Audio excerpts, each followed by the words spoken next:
একটি সংসার গড়তে লেগেছিল ২১ বছর, যেখানে জন্ম নিয়েছে ৫টি সন্তান এবং জমেছিল অসংখ্য স্মৃতি। কিন্তু বিবাদের জেরে জোর করে সম্পর্ক না টিকিয়ে নিজের স্ত্রীকে প্রেমিকের হাতে তুলে দিলেন স্বামী। ২১ বছরের সংসারে এমন অবিশ্বাস্য পরিণতি নিয়ে বিস্তারিত থাকছে ডেস্ক রিপোর্টে।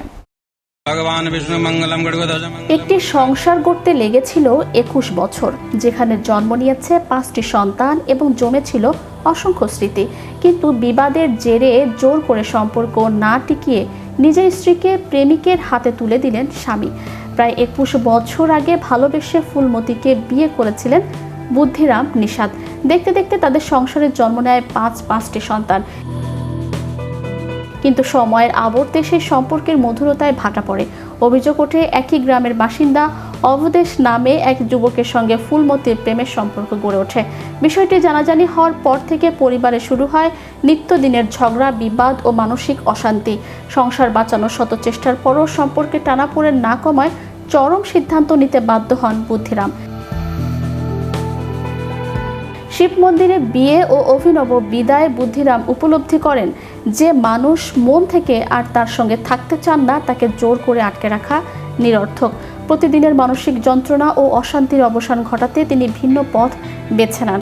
আত্মীয় স্বজন ও গ্রামবাসীর উপস্থিতিতে আশরাফপুরের ঐতিহাসিক শিব মন্দিরে স্ত্রী ফুলমতির সঙ্গে প্রেমিক অবধেশের আনুষ্ঠানিকভাবে বিয়ের ব্যবস্থা করেন।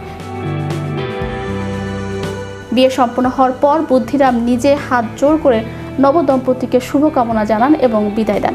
নিজের এই সিদ্ধান্ত প্রসঙ্গে বুদ্ধিরাম বলেন, আমি শুধু একটু শান্তিতে বাঁচতে চেয়েছিলাম। যে নারী অন্য কাউকে মন থেকে ভালোবেসে ফেলেছে তাকে জোর করে ধরে রাখার কোনো মানে হয় না।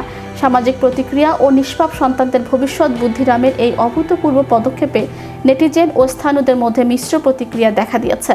একদল মানুষ তার এই উদ্যোগকে অশান্তি এড়ানোর একটি বুদ্ধিমান ও পরিণত সিদ্ধান্ত হিসেবে দেখছেন।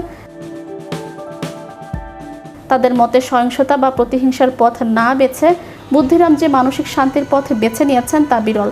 অন্যদিকে একটি বড় অংশ প্রশ্ন তুলছেন ৫টি সন্তানের ভবিষ্যৎ নিয়ে।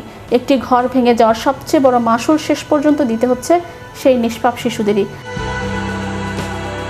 ভালোবাসা জোর করে আদায় করা যায় না, এই নির্মম সত্য হয়তো বুদ্ধিরামকে সাময়িক মানসিক মুক্তি দিয়েছে, কিন্তু ভাঙা সংসারে নীরব কান্নায় ঢাকা পড়ে গেছে ৫টি শিশুর অনিশ্চিত আগামী। চ্যানেল ইউরোপ, বিনোদন ডেস্ক।